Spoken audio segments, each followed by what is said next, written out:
Fast न्यूजचे प्रायोजक गोकुळ. बाळ, फ्रीजमधून श्रीखंड काढ ना. आम्ही पूर्वी घरीच बनवायचो श्रीखंड. त्याची चवच वेगळी होती. आता काय सगळं रेडीमेड. आजी, हे श्रीखंड खाऊन बघ. आज तुझ्या आईनं घरीच बनवलं की काय? हे आहे गोकुळचं श्रीखंड. अगदी जिभेवर रेंगाळणार. जिभेवरच नाही तर मनावरही रेंगाळणार. गोकुळ श्रीखंड, मनावर रेंगाळणार. काँग्रेसकडे सत्ता नसली तरी आमचा पाठीचा कणा ताठ आहे. पक्षाचे राष्ट्रीय अध्यक्ष मल्लिकार्जुन खरगेंची टीका. शरद पवारांचा पक्ष फोडण्यात अदानींच्या भावाचा सहभाग. संजय राऊतांचा खळबळजनक दावा.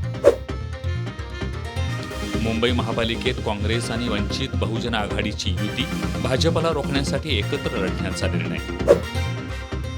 सोलापुरात शरद पवारांच्या राष्ट्रवादीची पहिली यादी जाहीर. राष्ट्रवादीच्या महिला अध्यक्षांसह 5 नव्या चेहऱ्यांना संधी. तासगाव सांगलीत अफगाणिस्तानातून तस्करी केलेला घातक केमिकलचा वापर करून बनवलेला बेदाणा विक्रीस. द्राक्ष बागायतदार संघाच्या पदाधिकाऱ्यांनी कोल्ड स्टोरेज आणि वॉशिंग सेंटरवर टाकल्या धाडी.